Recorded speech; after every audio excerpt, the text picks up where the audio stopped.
Quick, exciting, top of the show announcement, life-changing opportunity. SephoraSquad applications are open today. This is the 4th year that we have done SephoraSquad. This is going to be the biggest, most impactful year yet. Getting into the SephoraSquad is a career-defining, life-changing opportunity. Not only does this come with a full year contract with Sephora, not only does it give you access to all of the brands that are stocked at Sephora and being able to do campaigns with many of them, it changes the way you are viewed by the beauty industry. It takes your career to a completely different level. I know that doing the application and asking your followers for testimonials is nerve-wracking. I know that it is putting yourself out there more than you have to sometimes as an influencer, but I am telling you, getting this partnership is transformative.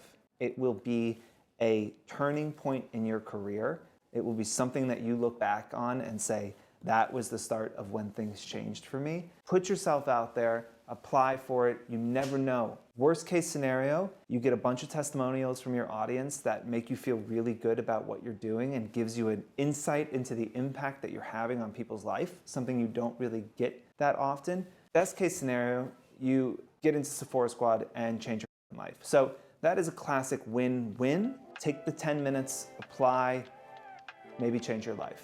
Now, moving on to the show. Welcome, Negronis with Nord, episode number 7. I want to start off by saying, I was just reading the paper this morning. Well, this is 2 weeks ago. They were saying this was the lowest rated Olympics of all time.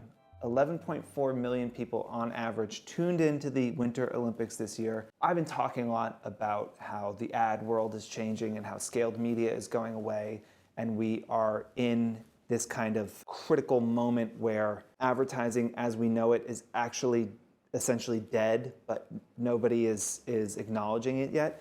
This is a great example. Kim Kardashian's Insta stories probably get twice as many average views as the fucking Olympics got. Hey, new Skims line coming out next week. Twice as many people seeing that as the Olympics. There is a new mainstream media, CNN and Fox, and if we're talking about news, right? And you think about things like sports and the Oscars and all of that. These are dead or dying. The TikTok that has 50 million views, or Mr. Beast's YouTube getting more views than the actual Squid Games, right? Like, this is the new media. It is already happening. The people just don't realize it. Another example of why y'all are on the right path, why you are focusing on the right things, doing the right things with your life. This is only going to get bigger and bigger and bigger. So for today's episode, 3 quick pieces of advice. We're gonna keep this easy breezy. Number 1, hiding likes.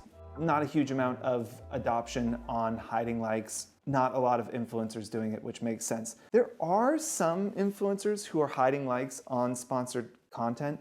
Even if you're hiding likes normally, hiding likes on your sponsored content looks, and I'll tell you why. Let's say you get into SephoraSquad, you're doing a sponsored post for Sephora. You hide your likes because you're like, look, this is what I just don't feel like showing them, right? I want to have this space where my likes aren't kind of controlling my life. I understand that. I understand why Instagram rolled out the post. The issue is, it's not just us that's going to see it. It's not just the direct client that's going to see it. There are 40,000 people that work at Sephora, okay? And I guarantee you the executives are looking at those posts and they're going to look at it and say, well, that's weird. Why is this person hiding likes, right? And they aren't going to think, oh, it might be to protect their mental health. It might be because they want you to focus on the art, not the numbers. Again, I understand those things, right? When an influencer is hiding likes on sponsored posts, our team often will get questions from the client. Why are they hiding these likes? I'm getting questions from my boss if they're hiding likes because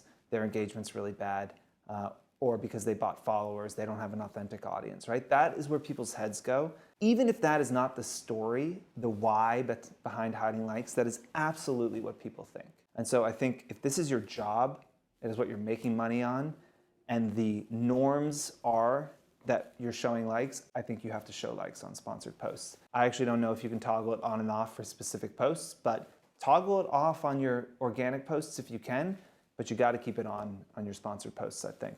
Okay, number 2, let's talk about creative briefs, okay? When we talk about briefs, we talk about them like a fence. right? And we try and build a fence and allow the influencer to create within that fence.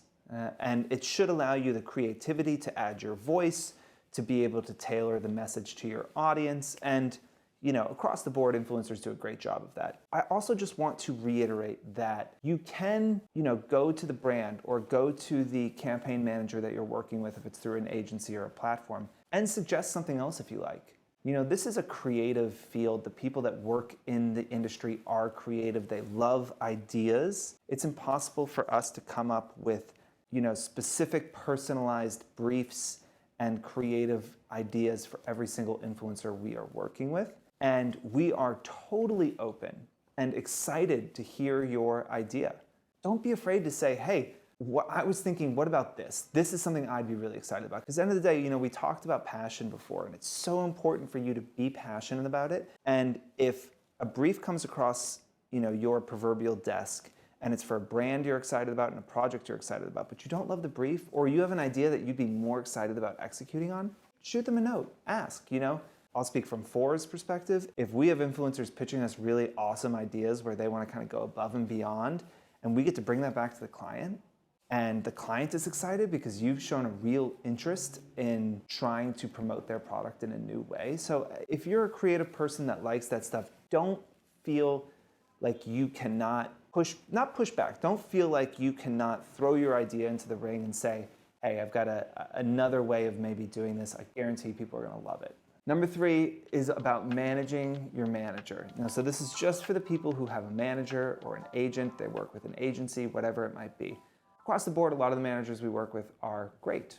Here's what concerns me. That manager is your representative in the world. You are sending them out into the world as you, essentially. They speak for you. They essentially have power of attorney, right? They are making decisions for you. I don't think enough influencers are sitting down with their agent and setting expectations. What does success look like? How do I want you to respond? How quickly do I expect you to respond? What kind of tone would you like them to use? Do you want them to be really friendly or cold? There's benefits to both. You can have a hard-ass agent, or you can have someone really friendly. What's your brand? Because if you don't tell them that, then they're just going to operate the way they want to operate. But they work for you, right? And we have standards in the way our employees treat external people. We have standards in the way that we expect them to communicate, how quickly we expect them to respond to emails. And if they don't hit those standards, there are repercussions for that. This is your employee. Set those expectations. Ask to see the emails. Or better yet, after a campaign's done, send a personal note to the client and just say, hey, I really enjoyed working with you. It was fantastic. I just want to know, how was the experience with my team? Anything we can improve upon?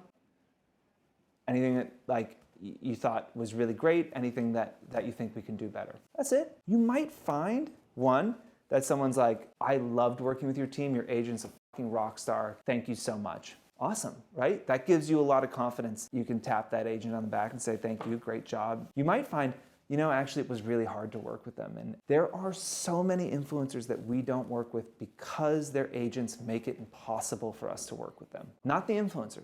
We like the influencer, but the agents have created a situation where it is not worth trying to work with them to get to the influencer. God forbid your representative in the world is turning people off and turning brand deals away because they're not professional, because the tone they use rubbing people the wrong way, because they're not responding to emails in a timely manner. And it is not crazy for you to check in every once in a while with your brand partners and just see how it's going. This is your money. Somebody could be fucking with your money, and it behooves you to just have the confidence to know that your whole team is operating at the level that you expect them to. To my agents watching this, I think most of y'all are fucking great.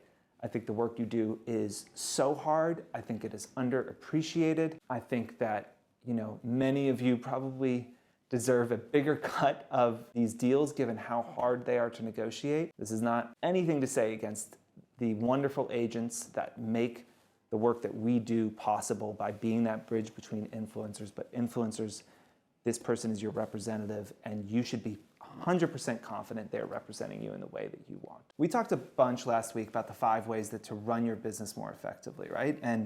And all the things you can do as an influencer to be more professional, to be a better partner to brands, and ultimately to increase the probability that the brand partners you work with once will be brand partners of yours for years. But if you have an agent, all of a sudden a lot of that work falls on that agent to do.